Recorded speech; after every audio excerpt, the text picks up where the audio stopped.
Assalamualaikum teman-teman. Perkenalkan, nama saya Rina Indriani, kelas 2A Pendidikan Matematika, NPM 206410062. Di video kali ini kita akan membahas materi tentang konsep dasar motivasi belajar.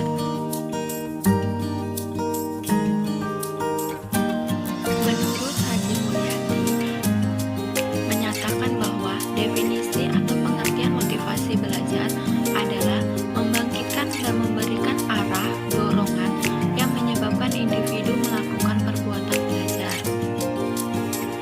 Menurut Winkel, pengertian motivasi belajar adalah segala usaha di dalam diri sendiri yang menimbulkan kegiatan belajar dan menjamin kelangsungan dari kegiatan belajar serta memberi arah pada kegiatan-kegiatan belajar sehingga tujuan yang dikehendaki tercapai.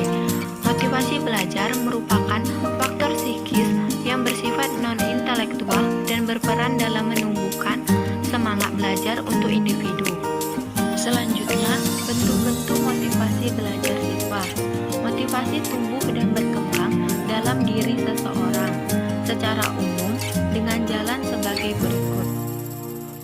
Yang pertama yaitu motivasi intrinsik. Jenis motivasi ini timbul sebagai akibat dari dalam diri individu sendiri, tanpa ada paksaan dan dorongan dari orang lain. Misalnya, siswa belajar karena ingin mengetahui seluk-beluk suatu masalah selengkap-lengkapnya, ingin menjadi orang yang terdidik.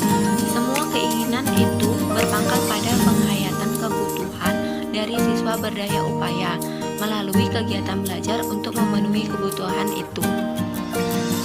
Selanjutnya, motivasi ekstrinsik.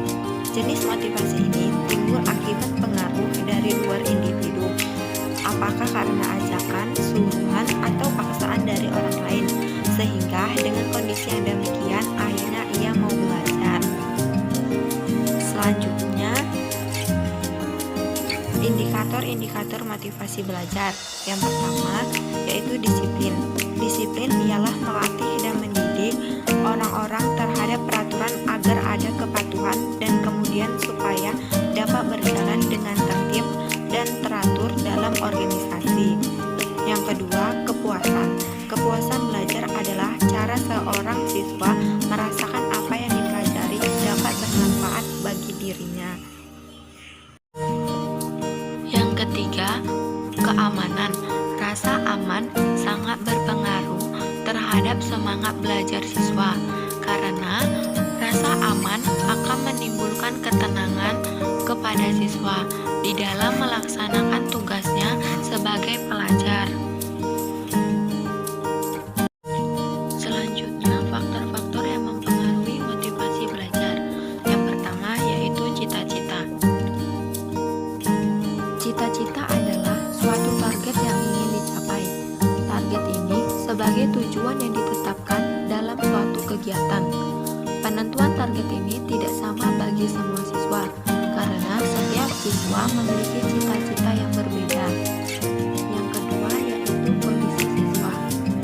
Kondisi siswa yang mempengaruhi motivasi belajar berkaitan dengan kondisi fisik dan psikologis. Tetapi biasanya guru lebih cepat melihat kondisi fisik karena lebih jelas menunjukkan gejalanya daripada kondisi psikologis. Yang ketiga yaitu kondisi lingkungan. Kondisi lingkungan merupakan unsur dari luar siswa, yaitu lingkungan keluarga, sekolah, dan masyarakat. Guru harus berusaha mengelola kelas, menciptakan suasana belajar yang menyenangkan untuk memotivasi belajar siswa. Yang keempat yaitu unsur-unsur dinamis dalam belajar. Unsur-unsur dinamis dalam belajar adalah unsur-unsur yang keberadaannya dalam proses belajar tidak stabil, kadang-kadang kuat, kadang-kadang lemah, dan bahkan hilang sama sekali, khususnya kondisi yang sifatnya kondisional, misalnya keadaan emosi, siswa gairah belajar, situasi dalam belajar, dan lain-lain. Cara meningkatkan motivasi belajar siswa. Yang pertama, menjelaskan tujuan belajar kepada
tindakan atau perilaku manusia tidak berdasarkan naluri, tetapi berdasarkan pola-pola tingkah laku yang dipelajari dari kebudayaan di tempat orang itu hidup. Orang belajar bila banyak dari lingkungan kebudayaan di tempat ia hidup dan dibesarkan. Yang keempat yaitu teori daya pendorong. Teori ini merupakan perpaduan antara teori naluri dan teori reaksi. Daya pendorong adalah semacam naluri, tetapi hanya suatu dorongan kekuatan yang luas terhadap suatu arah yang umum. Misalnya, suatu daya pendorong pada jenis kelamin yang lain. Dan yang terakhir yaitu teori kebutuhan. Teori motivasi yang sekarang banyak dianut orang adalah teori kebutuhan. Teori ini beranggapan bahwa tindakan yang dilakukan oleh manusia pada hakikatnya adalah untuk memenuhi kebutuhannya, baik kebutuhan fisik maupun kebutuhan psikis.